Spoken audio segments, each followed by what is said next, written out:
Feliz día a la audiencia. Vamos a compartir la edición número 76 de Construyendo Humanidad. Entonces, considero que dentro de la inquietud, en ese orden, quiero compartir algo sencillo, pero a la vez también complejo, sobre la naturaleza del Cristo y del Padre, llevado a nuestro entendimiento con la vertiente antropológica o posible a nivel social.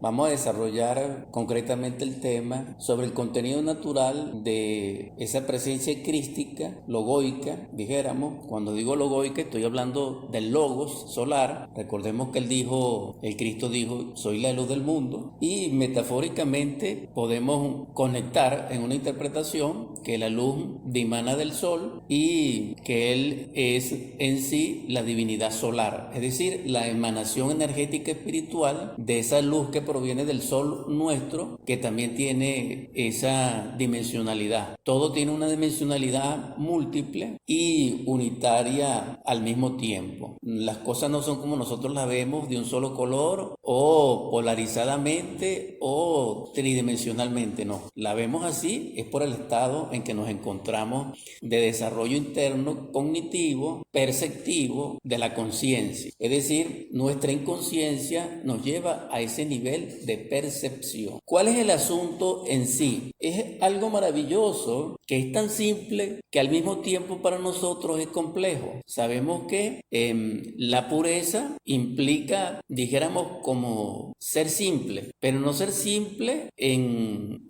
inutilidad o en ineficiencia, no, sino en el sentido de pureza, de no contenido, porque como Dios contiene todo y Él es partícipe de todo, en ese entendimiento, dijéramos así, cuando Él se manifiesta, se va a manifestar en toda su dimensionalidad y todos debiéramos sentirlo. Sin embargo, algo queda de ese sentir y, repito, va a depender de la capacidad del nivel de ser de cada persona. En todo caso, el asunto es que en lo simple hay pureza en el sentido de no contenido, porque el contenido que nosotros le damos a las cosas es nuestro, es personal y depende de nosotros mismos como estemos. Si estamos bravos, furiosos, iracundos, ese es nuestro contenido, ese va a ser nuestra interpretación y eso es lo que vamos a ver, ser y hablar. Así es el asunto. Y por el lado opuesto, cuando estamos llenos de ternura, nuestro rostro, nuestra respiración, nuestras palabras llevan esa ternura, esa armonía, ese tono, ese encanto, porque así es que nos encontramos y se corresponde el aspecto exterior en base a nuestro estado interior. En ese, digamos, contexto de espacio y de interioridad, hay unas palabras sencillas de la epístola de Juan, la primera, cuando en el capítulo 4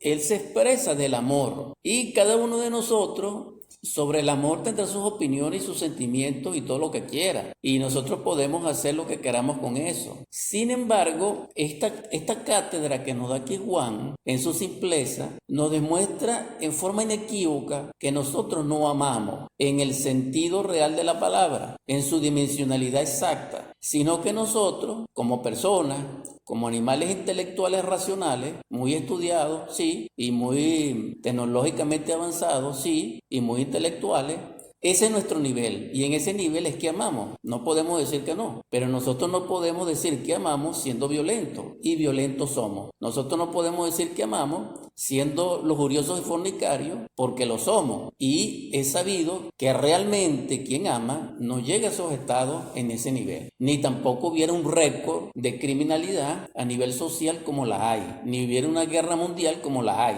Eso significa que no amamos. Pienso que queremos o considero de que amamos como animales intelectuales. Eso sí es exacto. Muy bien. Nosotros amamos, sí, como lo que somos. ¿Qué es lo que somos? Animales pensantes, racionales. Muy bien. Ok. Ahora, pero el Cristo en su dimensionalidad de perfección y de amor, Él sí nos da una cátedra sobre el amor. Y partiendo de ese punto, Él dice aquí en la primera de Juan 4, en el versículo 16, y nosotros hemos conocido y creído el amor que Dios tiene para con nosotros. Dios es amor, y el que permanece en amor, permanece en Dios y Dios en él. La primera impresión interpretativa, dijéramos temeraria y libre, es de que si Dios es amor, amando le servimos a Él. Es decir, que el gran servicio apostólico, profético, es servir en el amor al amor, amando. Así uno no pertenezca a ninguna institucionalidad religiosa, mística, evangélica, cristiana, lo que sea. Si uno ama y sirve en el amor, entonces está cumpliendo con esta palabra de Juan cuando dice Dios es amor. Porque en el amor de Dios, en su gracia, Él nos hace copartícipe de ello y nos da la capacidad del apostolado, del amor. Y aquí no estoy hablando apostolado como una jerarquía, no, estoy hablando, que sí lo es,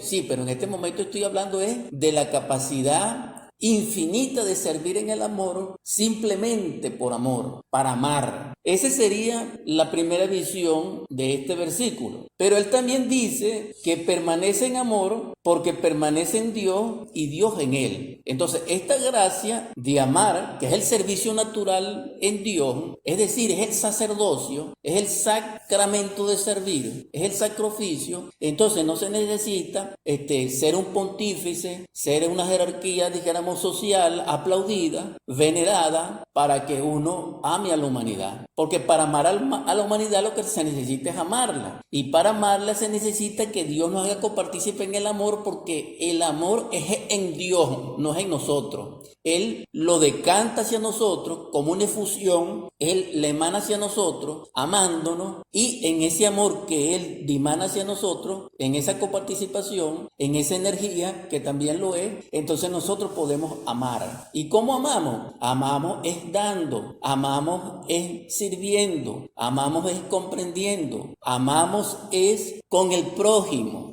Amamos es aportando, funcionando, llevando el cubrir cualquier necesidad a la que haya lugar por amor. Aquí entonces viene la virtud, pero no solamente viene la virtud en la dimensionalidad moral, sino que viene la virtud en el sentido de ser fiel, porque el amor se pierde. ¿Por qué el amor se pierde? Porque el amor es como volátil y está simbolizado por un niño que es esquivo. Y esto es algo interesante, dijéramos, porque si el amor no se perdiera, nosotros no lo fuéramos perdidos. Y nosotros lo perdimos fue en el drama edénico. Allá se perdió el amor y caímos en la pasión, en la lujuria, en el deseo, en la concupiscencia. Bien, entonces, si se puede interpretar también temerariamente y en forma libre de este versículo, de que en el amor permanecemos en Dios, entonces Él nos hace permanente. Y podemos entender que la palabra permanente podemos darle una sección como duradero y sostenido en el tiempo. Pero como el tiempo es relativo y también tiene sus dimensionalidades y sus variabilidades, cuando aquí dice que Dios es permanente y nos hace permanente en el amor, es porque el amor es constante, es porque el amor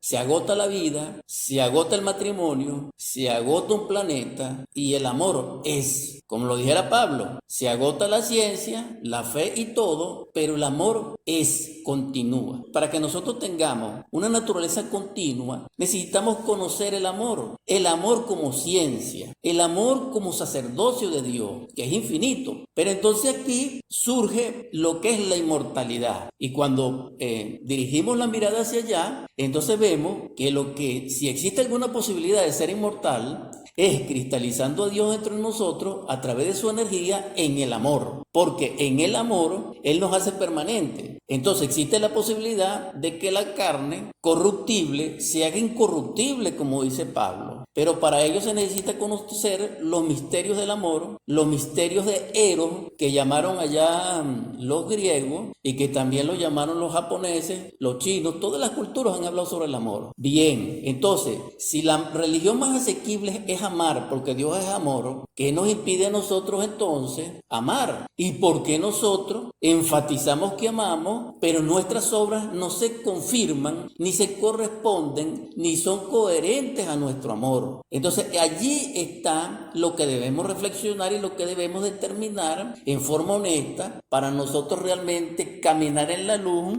objetivamente y ser en Cristo, dijéramos, no solamente libre, sino servirle en el amor. ¿Por qué? Porque es exacto, es incontrovertible de que, repito, si Dios es amor, amando le servimos a Dios. Y esto es algo interesante. Cuando nosotros enfocamos el servicio social y le damos una connotación espiritual, es porque el amor surge en ese servicio. Y al surgir el amor en la labor social, se fructifica como resultado aquello que anhelamos y aquello a lo cual servimos.